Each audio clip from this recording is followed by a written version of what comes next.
This video is for ELA Week 1, Day 1 for 3rd grade.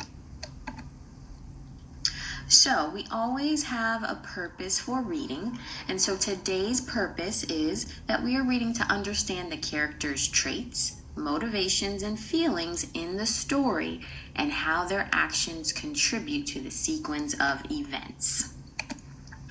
So let's start by making some predictions.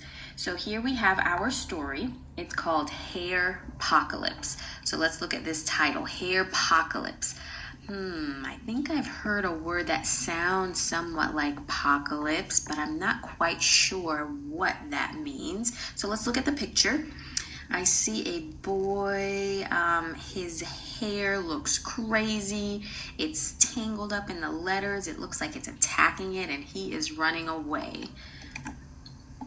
So my prediction, I think this book will be about, what do you think this book might be about? So take a moment and think about that title, that picture. What will this book be about? So, if we're going to be reading to understand the character, we need to remember the ways that we describe a character. And so we describe a character by looking at their traits, their motivations, and their feelings. So let's get a little refresher on what traits means. So traits are words that describe how a character looks or acts. For example, he was always kind and had a sweet smile. So the traits that are describing the character in this sentence are kind and sweet smile. Now motivations. Motivations are words that tell why a character does something. For example, she wanted a good grade, so she studied extra hard. So wanting a good grade is this character's motivation. And then we have feelings. Feelings are words that describe a character's emotions. For example, everyone was staring, so he sat quiet and embarrassed. So the character in this sentence is feeling embarrassed. All right? So while we're reading, we want to continue using that skill that we have been practicing, that strategy of annotating the text. So remember, annotations need to have meaning for you. What I thought would be easy was for while we're reading, we use a T for traits, an M for motivations, and an F for feelings. And we'll be using Mayan. So it'll be really easy for us to annotate right in the text, or if someone at home was able to print a copy out for you, you can do it right on the copy too. So you have either option, all right? So now it's time to read. All right, we are today only going to be reading pages 1 through 8, and let's get started. We can go right to Mayan.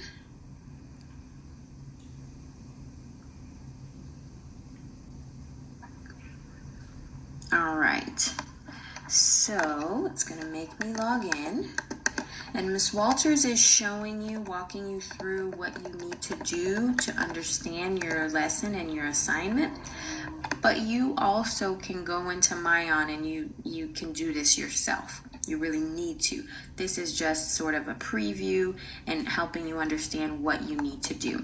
All right, so we are going to be reading Hairpocalypse with our purpose in mind. All right, so remember we made our prediction. Hairpocalypse, let's listen. Hairpocalypse. Just a moment.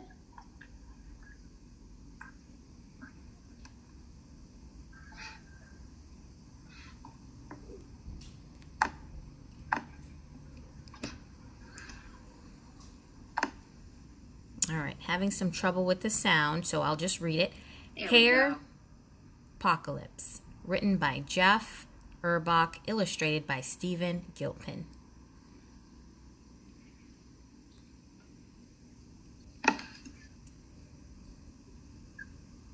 Aiden Allen was a grubby kid. His clothes were always wrinkled. His shoes were always untied, and he always seemed to have grass stains on his knees. But none of that was the problem. All right, so on this first page, I've already heard a word that I think might be something that describes our character, who is Aiden. And let's see, I'm going to go over here to my tools. I'm going to grab my highlighter brush. I'm going to make it nice and small so I can make a thin little line. And it said he was grubby. I'm going to change the color to red so we can see it. So let's see, grubby. So it said Aiden was a grubby kid. Not quite sure what grubby means, but I know they gave us some more examples of it. It said his clothes were wrinkled, shoes untied, he always had stains. It sounds like he's always kind of messy, not super neat or organized. So maybe that's what grubby means. And that's something that's describing how he looks. So I'm going to put a T for trait.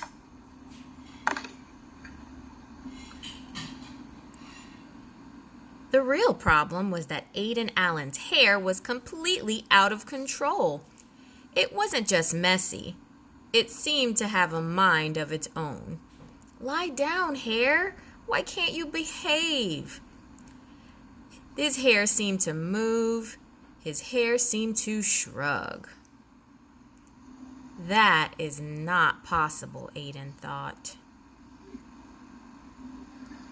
All right, while we were reading that page, I think I heard another word that describes Aiden, but not just Aiden. Let's see. I found this word messy. And what was that word describing? It was actually describing his hair. So I'm going to put T for trait. Because that was describing Aiden and his hair. Aiden reached into a drawer and pulled out his mom's big blue brush. But when he brushed, the bristles immediately became tangled in his greasy locks. His hair seemed to be grabbing the brush.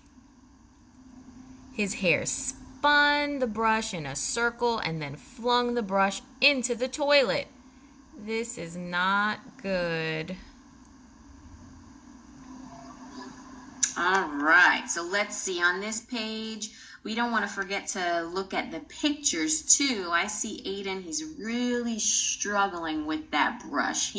Oh my goodness, that brush is really giving him some trouble. I'm going to open up my journal, because this is another tool I want to remind you of that you have. So I want to make some notes about Aiden and these traits that we are finding. So Aiden, I want to describe this picture in here. He is struggling. So that's an action that he's having, and his hair is giving him a lot of trouble. All right, and then there was another word that I also wanted to annotate, greasy. It said that his locks were greasy. So that was a word that's describing and giving us information about how his hair is right now. And then let's look at this page. I want you to take a moment and I want you to think about what Aiden's face looks like. What is these words? This is not good. What does that tell you about how he might be feeling at this time?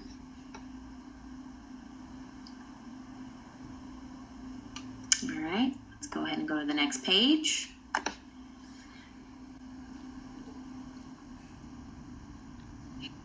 At the breakfast table, Dad looked up from his phone and shook his head in dismay. Aiden, your hair is crazy. You have to do something. I already tried, Aiden said. Better try again, Dad said. Just then, the school bus honked its horn in front of Aiden's house. There's just no time, Aiden said, as his hair grabbed his spoon and dumped his cereal on the floor. All right, so over here on this page, I heard Aiden's dad describe Aiden's hair with yet another word. He described it as crazy. I agree, it does look pretty crazy. So that's another trait describing how his hair looks. And then over here, let's take a moment and think about what's going on this page. It said the bus, the horn just honked on the bus. His cereal is spilling because his hair grabbed the spoon. What kind of face is Aiden making right here?